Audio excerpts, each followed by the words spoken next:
pouvoir démarrer. Ça va faire venir hop, les retardataires. Donc, je vous rappelle que ce webinaire est enregistré. Donc, vous avez la possibilité de regarder en replay si par malheur vous devez vous absenter ou que une de vos connaissances n'a pas eu le temps de venir le voir. Donc, on vous enverra un lien forcément pour voir le replay. Donc, bonjour, bonjour. Mulhouse, excellent. Merci Laura. Donc, nous avez à disposition un chat discussion, vous avez pu le voir ce matin, qui va vous permettre de me poser des questions et qu'on puisse échanger ensemble. Donc, soit je répondrai en direct live aux questions, soit pendant une demi-heure, 30 minutes, je vais vous expliquer un peu, vous donner de la matière sur l'offre d'emploi, sur le thème aujourd'hui, comment attirer et convertir des personnalités que vous souhaitez recruter.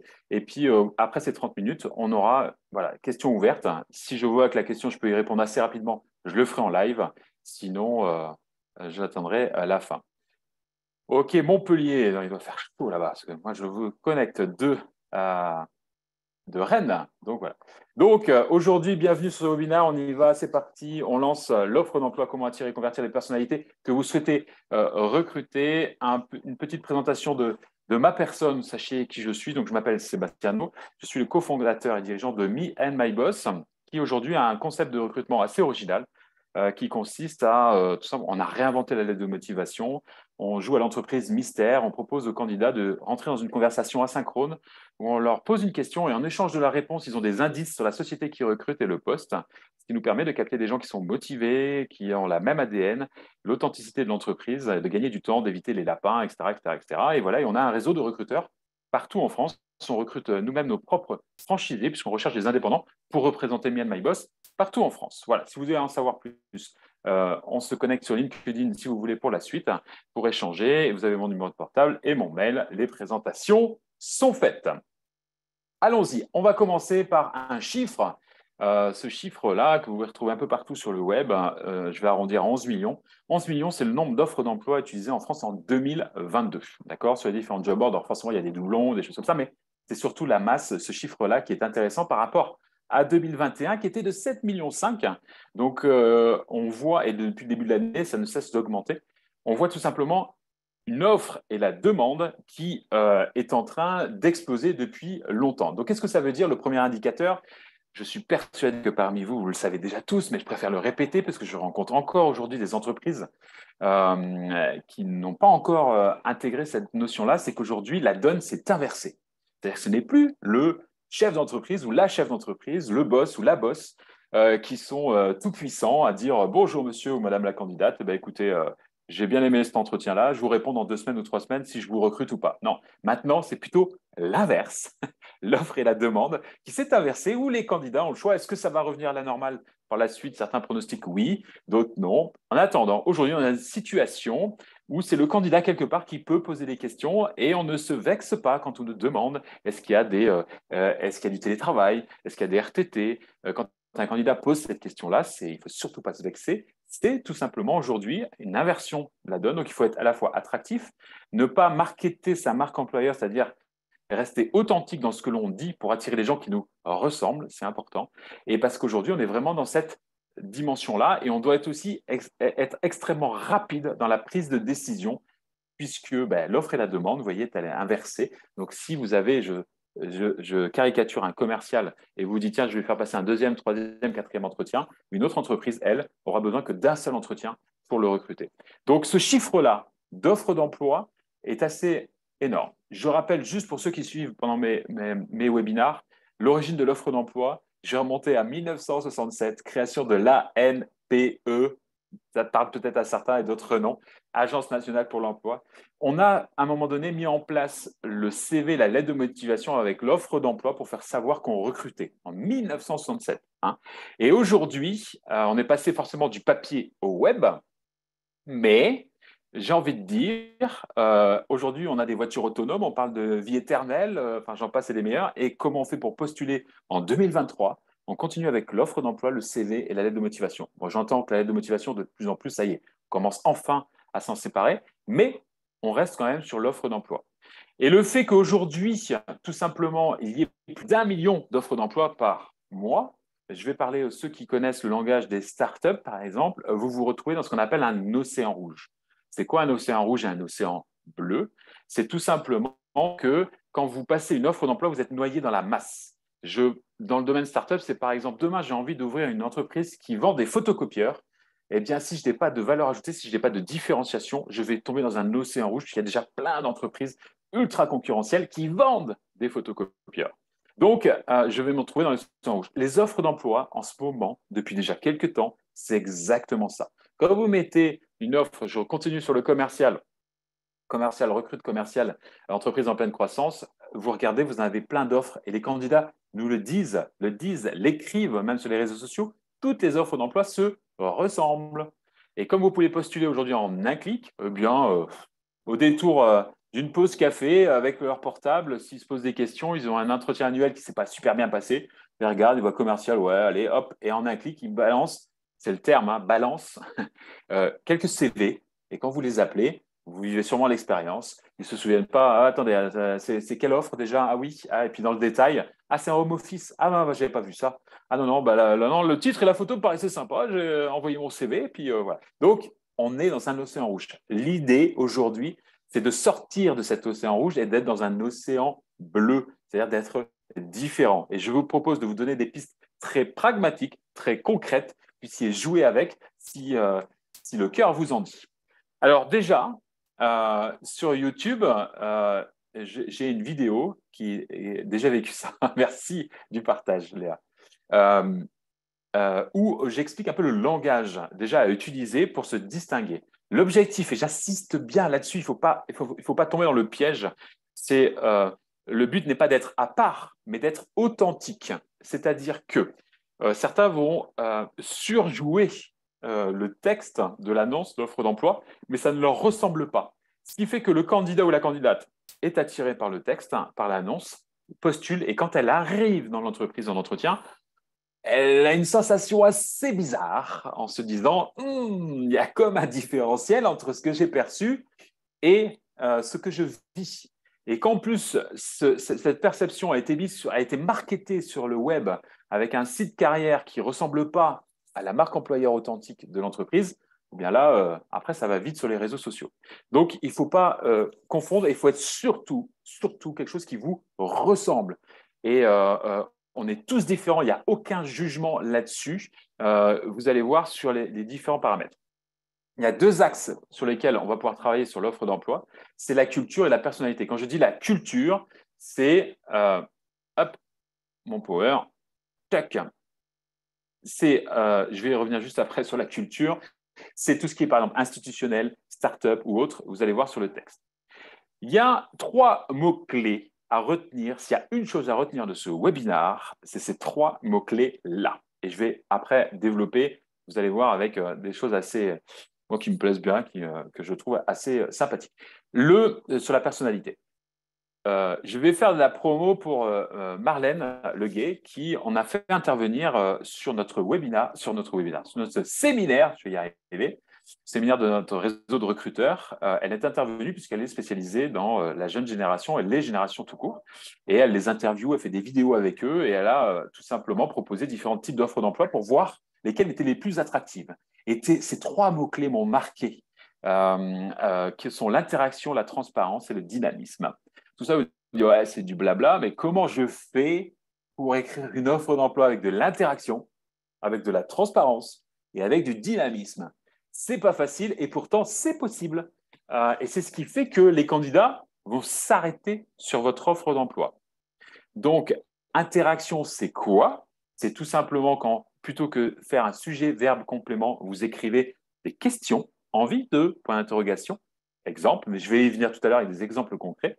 Transparence, c'est quand vous allez lâcher même des prénoms ou des choses que vous faites dans l'entreprise, du concret, pas des trucs alambiqués ou des trucs généralistes, habitués à se retrouver pour des séminaires, incentives, non, des choses dans la transparence. Si par exemple une transparence, si c'est un départ à la retraite, eh bien pourquoi pas le marquer. Si c'est un remplacement, pourquoi pas le marquer, etc., etc. Et dynamisme, ça c'est dans les mots choisis, dans le texte. Donc c'est pour ça que je vous dis que écrire une offre d'emploi, ça devient un métier à part entière. L'offre et la demande, c'est inversé. Et donc ces trois mots-clés sont à retenir, j'y reviendrai juste à la fin. Quand je parlais de culture d'entreprise, c'est hyper important qu'on le ressente dans l'offre d'emploi. Aujourd'hui, on a l'impression qu'elles sont pratiquement toutes sur le même schéma. J'ai mis quelques mots-clés: institutionnel, start-up, entreprise libérée, compétitive. C'est vraiment comme ça à titre d'idée, mais pour vous montrer les différences. Si on est de le côté institutionnel, eh bien, on va écrire une offre d'emploi qui ressemble au côté institutionnel. Et on ne va pas se faire des nœuds au cerveau si on veut attirer des gens qui nous ressemblent. Si c'est un système hiérarchique, si c'est un système avec des mots-clés, eh bien, on va les utiliser. On va se dire, ouais, mais on est assez. Des fois, j'entends, ouais, mais dans notre annonce, on est assez traditionnel. Mais c'est pas. Il n'y a pas de jugement à être traditionnel. Si on est traditionnel et qu'on se plaît dans ce mode de fonctionnement, là, c'est très bien. Mais il faut attirer des gens qui sont attirés par le mode traditionnel. Le startup, c'est pareil. Ça fait peur à certains candidats parce qu'ils se disent, waouh, c'est les happiness managers, le brainstormer, tout ça. Enfin, ce vocabulaire anglophone qui est utilisé au niveau des startups. Et à l'inverse, il y en a qui sont hyper attirés par les startups. Donc là, on va faire une annonce, par exemple, en mode tutoiement. On va retrouver des termes qui font rire la moitié de la planète, les ninjas du code ou des choses comme ça, mais on va utiliser sa culture. Ce qui fait qu'on va attirer des gens qui vont trouver ça fun et pas inversement. Entreprise libérée, pareil. Si on est sur des ateliers d'intelligence collective, si on a des congés illimités, si on est sur un mode de fonctionnement comme ça, eh bien, on va le dire, on va attirer des gens dont c'est l'objectif, dont c'est l'ADN est compétitif. Je vais y revenir tout à l'heure. Si, par exemple, l'objectif, c'est de vendre, de gagner de l'argent vraiment à tout prix, et que c'est pas encore une fois, c'est pas un jugement. Chacun a ses objectifs, chacun a son pourquoi. Eh bien, derrière, on va mettre un texte qui va aller avec. Pour ça, je vais vous proposer de utiliser un outil qui est assez magique, qui s'appelle les couleurs. C'est exactement le profil disque. Donc, sûrement, vous connaissez pas mal, c'est assez répandu. La création, quand j'ai remonté aux origines, c'est 1928, donc ça commence à dater. Mais la particularité, c'est que vous pouvez mettre dans 4 catégories des personnalités type. Attention, aujourd'hui, je vais vraiment caricaturer. Je tiens à le signaler. Le danger du profil disque, c'est de mettre les gens dans des cases, de dire tu es que rouge, tu es que jaune, tu es que vert et que bleu. Bien entendu, on est tous des arcs-en-ciel, on est tous des choses, mais peut avoir des dominantes justement sur des couleurs. Donc, je vais caricaturer, je me répète, ne m'en voulez pas, mais c'est pour le webinaire. J'ai peu de temps pour faire passer les messages, mais je trouve que cet outil est extrêmement efficace pour écrire des offres d'emploi qui vont vous capter des personnalités qui vont vous ressembler. Pour faire simple, vous avez par exemple le rouge. La couleur rouge, ce sont les personnes qui sont ce que j'appelle moi des pilotes. Alors, il y a marqué dominant, ce sont des pilotes, ce sont des gens qui ont une idée, un projet, vont vouloir le faire là tout de suite, là, maintenant. C'est pas dans 2 mois, 6 mois, un an, c'est demain. Et on le met en place et on y va de manière carrée, tac, tac, tac. Et si ça avance pas, on est capable de s'énerver, de devenir rouge, quoi. Je veux que ça avance. Et puis on a une manière de parler qui, des fois, peut être un peu touchy et peut vexer les gens. Les rouges, ils avancent, ils foncent. Moi qui fais du rugby, par exemple, ça peut être un peu bourrin. Voilà, pour utiliser des mots un peu triviaux. Ensuite, vous avez le bleu de l'autre côté, qui, lui, je vais caricaturer un peu l'expert comptable. La personne qui aime bien les tableaux Excel, qui est dans les chiffres, dans la précision. Si on lui dit, bon, ben, il y a environ 10 candidats, non, il n'y a pas environ 10 candidats. Il y en a 8 ou il y en a 12. La précision vient du bleu. Le bleu est rassuré quand tout est dans des cases, est organisé, structuré. Et on n'essaye pas de faire la bombe à brouillard, puisque à l'opposé de lui, du bleu, vous avez le jaune tout en bas à droite, qui est lui le créatif. Souvent, vous avez des commerciaux dans les jaunes, c'est-à-dire que le jaune, c'est celui qui, le matin, dans sa voiture, dans les bouchons, il entend une musique et il se dit: ah ouais, j'apprendrai bien la guitare là. Ah ouais, parce qu'il a adoré le morceau de guitare. Et puis après, il arrive au café, il voit des choses et puis il a des idées. Et puis il se dit: ah ouais, je ferais bien si. C'est celui qui arrive au café et qui fait: salut tout le monde, comment vous allez? Qui va s'exprimer assez fort, côté jovial, et du coup, qui peut agacer fortement un bleu qui est à l'opposé, parce que quand le bleu va lui poser des questions, le jaune va lui répondre entre deux portes, va pas être assez précis, va être dans le global, et donc ça peut être compliqué en termes de relationnel. Et ensuite, vous avez le vert, qui lui peut être en opposition aussi avec le rouge, c'est-à-dire le vert, c'est le médiateur. c'est la personne qui va faire attention à ce que les candidats soient bien accueillis. Nos fameux 5 sens quand on accueille un candidat, c'est-à-dire qu'on vérifie si le lieu est adapté, la salle pour la vue, l'ouïe si on n'est pas à côté d'une autoroute ou de travaux pour que ça soit une ambiance zen, qui va proposer un café, un thé, il faut faire attention, qui va proposer les produits d'entreprise, qui va poser ça sur les bureaux pour qu'il y ait le côté tactile, le toucher. Bref, le verre va faire attention, va être à l'écoute, va être dans l'empathie et n'aime pas forcément les conflits. Donc forcément, quand un rouge pilote dit hey, il faut faire ça demain, demain, demain, parle à un vert, le vert essaye de tempérer et que le rouge commence à s'énerver, ça crée des tensions. Donc, je vous ai synthétisé, mais très, très, très rapidement, ces couleurs-là. Donc, je rappelle, on peut avoir des dominantes, mais on est quand même un arc-en-ciel. Donc, c'est important. Mais pourquoi je vous parle de ça? Tout simplement parce que aujourd'hui, les offres d'emploi sont pratiquement toutes écrites comme du bleu. Voilà, pour être assez simple. Entreprise en pleine croissance, recrute son commercial. Et encore, quand je dis bleu, ça peut être du rouge-bleu, mais on n'est pas du tout orienté sur des personnalités. Hein? Imaginez une annonce écrite par un bleu, d'accord? Donc je vais caricaturer encore, ne m'en voulez pas, il n'y a aucun jugement, mais quelqu'un qui est un responsable administratif et financier, comptable, va écrire une annonce, donc plutôt orientée bleu, pour diffuser ou recruter derrière pour le service commercial. Ce sont des jaunes qui vont lire des annonces de bleu. Autant vous dire qu'ils ne vont même pas postuler. Ils vont trouver ça ennuyeux. Ils vont dire, oh, ce que j'entends souvent des candidats, je dis alors, vous avez regardé ce qu'il y a aujourd'hui sur le marché, vous en êtes où? Non, mais toutes les annonces se ressemblent. Ouais, non, je sais pas, ça me donne vraiment pas envie. J'ai l'impression qu'elles sont toutes pareilles. Je me demande même s'il y a des offres d'emploi réelles derrière, si ce n'est pas de la communication d'entreprise pour faire croire qu'ils sont en croissance. Donc, on en est là aujourd'hui. Donc, pour se différencier, si on veut attirer des profils complémentaires à l'équipe, et je vais y revenir à la fin, eh bien, il va falloir orienter ces annonces par rapport aux personnalités. Je vous donne des exemples concrets. Je me suis amusé là-dessus.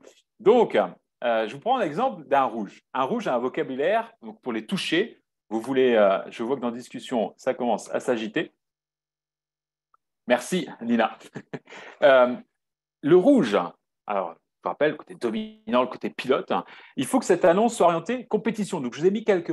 Vous aurez forcément, on va vous envoyer le support si vous voulez vous inspirer avec joie. Envie de faire partie d'une entreprise présente dans le top 5 de son marché. Envie de participer à sa croissance exponentielle. Rien que dans le lien. Rappelez-vous les 3 mots interaction, transparence, d'accord et dynamisme. Donc, je pose des questions, interaction. Donc, le candidat se sent envie de faire partie d'une entreprise dans le top 5. Ça parle au rouge. Top 5, compétition. Ah ouais, moi, genre, exponentielle, croissance. Si vous avez répondu oui à ces 2 questions, vous êtes peut-être au bon endroit. D'accord? Pour en être sûr, lisez la suite. On interagit. La personne a l'impression de parler avec vous. Vous avez l'âme d'un sportif de haut niveau. Encore une fois, ça parle au rouge. Les challenges, routine, performance. Lundi matin, transparence, définition des objectifs de la semaine. Le vendredi, c'est analyse de nos actions hebdomadaires. Transparence, on peut aller plus loin. Si vous pouvez mettre des prénoms, alors là, c'est encore plus génialissime puisque d'un seul coup, si vous dites Laurent, avec Laurent le matin, organise l'atelier pour. Beaucoup nous disent voilà, que nous avons de la chance. Ça, c'est des petites phrases, des punchlines de rouge. Ce que nous pouvons vous dire, c'est qu'elle ne vient pas toute seule. À vous de saisir la vôtre. Vous avez compris le système très bien, Clara. Oui, pas de souci. On vous envoie tout à la fin avec grand plaisir. Comme ça, on verra plein d'offres différentes, ça sera génial. On aura plaisir à lire les offres d'emploi, puisque chacun y mettra de sa créativité. Donc, vous avez compris le système. Si je veux, par exemple, dans l'équipe, j'ai des commerciaux qui sont jaunes. Donc, ils ont plein d'idées. Et ils ont du mal à rentrer les données dans le CRM. Je dis ça, je dis rien, parce qu'il leur manque un petit côté rouge-bleu. Eh bien, vous allez prendre un directeur commercial ou un responsable commercial qui est plutôt orienté rouge. Et ça va lui parler. Ça, il va se dire, ah ouais, moi j'aime bien. Vous avez une équipe à gérer, vous avez tatati tatata, il faut faire le reporting. Si vous couplez ça à un bleu derrière, alors là, vous avez le côté gagnant. On continue. Hop, par exemple, on met du jaune. Le jaune, c'est le créatif. Bon, vous avez sûrement deviné que j'ai un petit côté jaune aussi en moi. Je travaille beaucoup pour avoir du rouge et du bleu, mais j'ai quand même une dominante un peu jaune. Donc, ça fait sourire beaucoup de gens, mais c'est comme ça, j'assume, il n'y a aucun souci là-dessus. C'est ce qui fait qu'aussi, on est complémentaires dans nos équipes. Donc, le jaune, il faut du créatif et du jovial. Entreprise innovante à tout point de vue. Souhaite recruter son commercial. Vous êtes curieux? Interaction encore. Si oui, vous avez dû vous demander en quoi nous sommes innovants. 3 petits points. Interaction, encore une fois. Transparence, et surtout ce que veut dire le à tout point de vue. Eh bien, pour le savoir, il va falloir postuler. Curiosité, le jaune est extrêmement curieux. Donc, en disant ça, il va se dire, bien sûr que j'ai envie de savoir. On va vous donner quelques indications quand même, car on est sympa. Capital sympathie, le jaune. Là, ça peut même parler à des verts aussi sur le côté sympathique. Le lundi, c'est petit-déj de l'équipe pour se fixer les objectifs de la semaine. Le mot petit-déj, équipe, parle au jaune. Il aime bien le relationnel, il aime bien être avec tout le monde. Il dit waouh, ça me plaît. Le vendredi, c'est brainstorming, réflexion, idée. J'en ai plein à revendre. Le jaune se dit ça. Donc là, il va être attiré. Imaginez comment vous allez être capable de capter ce genre de personnalité plutôt que quelqu'un avec une annonce qui va plutôt capter du bleu ou du rouge. Ça va être différent. Mais je vais y revenir tout à l'heure, hein, pourquoi il faut mélanger un peu dans le texte les couleurs. Si on passe au vert, je vois que j'avance déjà, on est déjà à presque 25 minutes. Il faut que cette annonce soit orientée, je vais bien, tout va bien. Encore une fois, pas de jugement, je suis dans la caricature extrême, mais c'est pour vraiment comprendre le mode de fonctionnement. Là, on est plus, par exemple, j'ai pris l'entreprise libérée, entreprise type libérée, recherche son responsable des ressources humaines. Pour nous, le mot collectif, ce n'est pas un terme de marketing, il est vécu au quotidien. Atelier d'intelligence collective, ça parle au vert, ça. On a mis en place un relevé d'ambiance interne en entreprise. Votre rôle sera d'établir des plans d'action pour maintenir cette ambiance dans le positif, de nature empathique et à l'écoute. C'est des mots-clés qui parlent au vert parce qu'ils voient que tout est fait pour que, justement, il y ait une ambiance dans l'entreprise. Puisque, au passage, les entreprises où il y a le moins de turnover, c'est les entreprises qui sont capables de créer une ambiance dans leur entreprise. Pas à la boule à facettes avec le DJ qui met la musique. Non, avec des managers qui font grandir les collaborateurs et non pas qui sont dans le contrôle. Petit aparté, mais je vous livre ça si vous avez envie d'en discuter sur LinkedIn ou par téléphone après ou par mail, avec grand plaisir. L'ambiance, aujourd'hui, les entreprises demain qui auront le moins de turnover, c'est celles qui seront capables de créer une ambiance en interne. Donc, ces vers-là sont capables de créer cette ambiance-là, sont capables d'être médiateurs, de repérer et de faire en sorte qu'il y ait du mieux vivre ensemble. Et vous avez le bleu, cette annonce, donc où on est, merci Léa, on est vraiment sur la précision. Alors là, pareil, je caricature, c'est entreprise de 57 salariés, pas 54, pas de 5, 57 salariés existant depuis 43 ans, travaillant sur 9 départements, recherche son contrôleur de gestion. J'ai barré en disant, vous vivez une histoire d'amour avec Excel? Pourquoi je l'ai barré? Parce que limite, c'était un jaune qui écrivait pour un bleu et je pouvais dévier de mon annonce. C'est-à-dire qu'à un moment donné, vous vivez une histoire d'amour. Non, un bleu ne vit pas une histoire d'amour avec Excel. Il maîtrise les rouages d'Excel. Pareil, vous savez faire parler les chiffres. Vous savez faire parler les chiffres, c'est une expression de jaune, pas de bleu. Vous êtes capable de créer des histogrammes, ça parle au bleu. J'ai fait exprès pour vous montrer qu'il faut faire attention parce que sa propre personnalité peut influer sur le texte d'une annonce par rapport à les personnes qu'on souhaite recruter. Donc, vous êtes rigoureux, organisé, vous aimez planifier, être orienté, résultat. Moi, ça me parle. Passe en CDI, 5 jours, 35 heures hebdomadaires, c'est extrêmement précis. Et derrière, vous allez voir même les entretiens de recrutement qui seront faits seront extrêmement précis. Alors, ça commence à quelle heure, ça finit à quelle heure, ce sont quoi les missions, c'est quoi la fiche de poste et ça se passe comment. Donc, euh, juste de faire attention, puisque on va influencer soi-même l'offre d'emploi suivant la manière de fonctionner. Donc, juste pour, hop, on arrive à la fin, on est à plus de 25 minutes d'échange sur ces couleurs. Le côté multicolore, Best-Team, c'est vraiment ça, la meilleure équipe, c'est quand vous avez un arc-en-ciel de couleurs dans votre équipe. Donc, quand vous allez devoir recruter, on a un job description Canvas. On a retravaillé la fiche de poste sous un visuel unique qui permet de travailler en équipe. C'était un précédent webinar. Beaucoup l'ont téléchargé où on peut tout simplement voir en partant du quotidien, toutes les compétences à avoir, les critères en termes de compétences. Et côté personnalité, eh bien, tout simplement, suivant l'entourage à 360 degrés de la personne, ce qu'il faut comme personnalité pour être en adéquation. Eh bien, dans les équipes, c'est la même chose. Par exemple, chez Me and My Boss, on a fait pas mal d'analyses où on s'est formé au profil disque. Enfin, on a été du moins écouté, on a passé des tests pour voir les couleurs de chacun, les dominances, et on s'est aperçu que des fois, ça tirait, toute l'équipe tirait vers le rouge, ou vers le bleu, ou vers le jaune, et qu'il fallait un équilibre pour avoir un mode de fonctionnement magnifique. Je prends un exemple, une fois, je suis allé dans une entreprise, dans un service gestionnaire de paye. Il y en avait 20 personnes. Il n'y avait pas un bruit, pas une mouche qui volait. Et il y avait un turnover assez fort, puisque les gens se retrouvaient dans une ambiance de bleu. Je caricature, pas de jugement, je reprécise ça à chaque fois, parce que avec l'humain, on est vraiment dans le détail et la nuance, mais là, c'est pour vraiment donner. Eh bien, peut-être que on aurait dû trouver aussi des personnes qui équilibrent ces couleurs pour pas être dans le bleu extrême, pour pouvoir amener de la vie, des échanges, de l'interaction, du relationnel au quotidien. Donc, et si vous avez l'occasion de à la fois euh, passer ces profils disques, vous pouvez sur le web le passer gratuitement ou trouver des formateurs ou des formatrices qui vont vous les faire passer en équipe. C'est génialissime parce que ça améliore aussi votre communication entre vous. Est-il possible de rédiger une annonce qui parle à toutes les couleurs? Ou faut-il forcément définir au préalable quelle couleur de profil il nous faut? Alors justement, c'est à vous de définir les types de couleurs. Soit vous écrivez par paragraphe. Dans chaque paragraphe descriptif du poste, vous faites les 4 couleurs. C'est un exercice de style qui est génialissime. Dans la présentation d'entreprise, vous le faites avec les 4 couleurs. Donc, vous commencez par entreprise très précis avec des chiffres, et puis ensuite des interrogations pour créer l'interaction, avec du jaune, avec un côté médiation du vert, et puis un côté pilote compétitif. Notre objectif est d'arriver dans les tatati tatata. Donc là, juste dans la description de l'entreprise, vous mettez les 4 couleurs, si vous voulez vraiment être large. Et vous faites la même chose dans le poste. Oui, c'est ça, Nathalie. C'est soit chaque métier, soit encore une fois dans l'équipe, hein, parce que vous avez des commerciaux, vous pouvez avoir des commerciaux qui sont bleus. C'est-à-dire qu'ils font des démos en mode SaaS, enfin en visio, et derrière, ils rentrent les CRM, ils sont carrés, ils sont extrêmement précis, et ils ont une clientèle assez orientée bleu.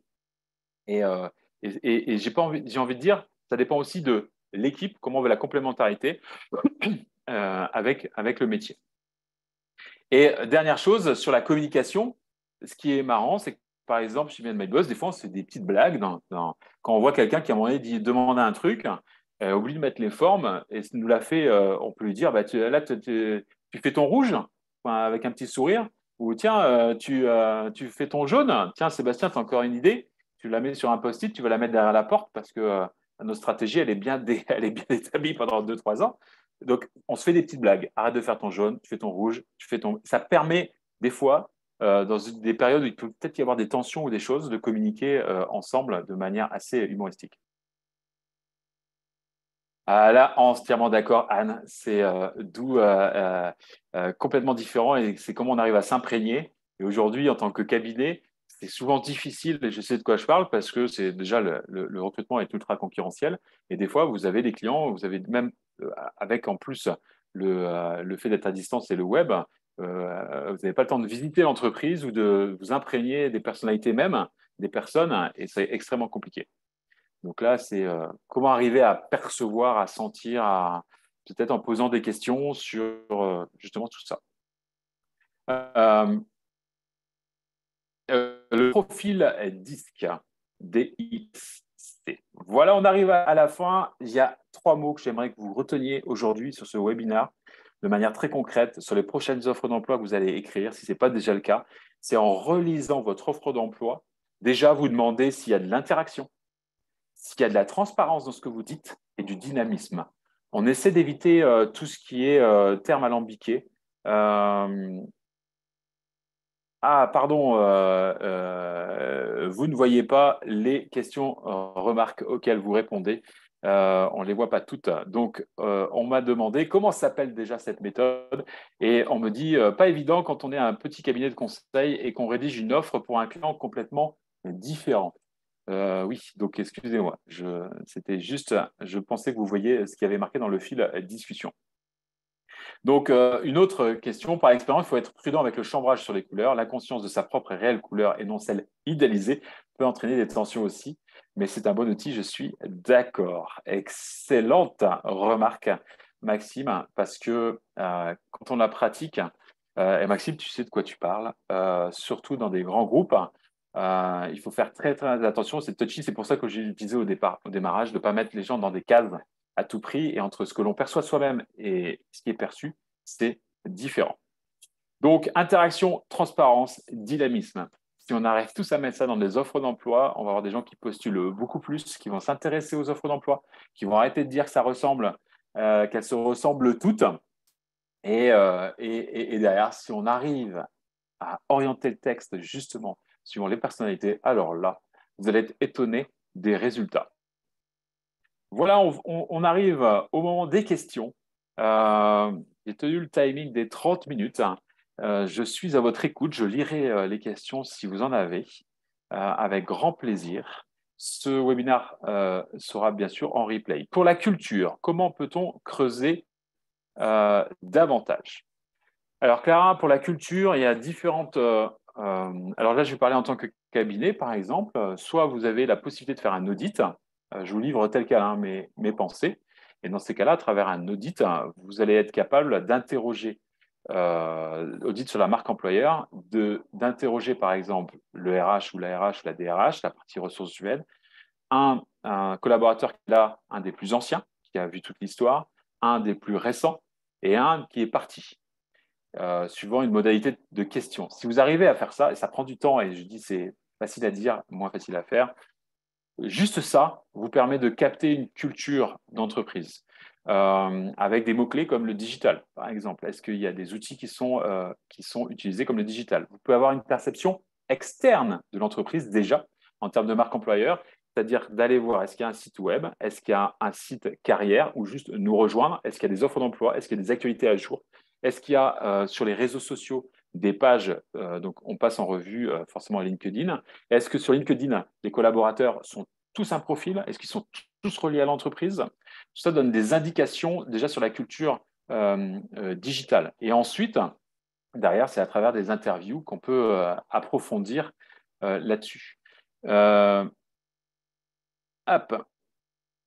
Alors attendez, pour la culture, okay. Quelles sont les choses à ne pas dire dans une offre d'emploi?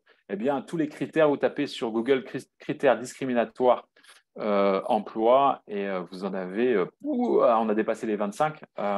Donc, à faire attention sur la religion, sur enfin, ce qui vient à l'esprit, hein, forcément, tout ce qui est discriminant, en fait, hein, des choses basiques qui me paraissent tellement évidents, mais pas évidents pour tout le monde. Où certains vont dire ah, j'ai un service uniquement de, je caricature, de femmes et une fois un homme. Forcément, pas le droit de le dire et puis on n'a pas le droit de tout court.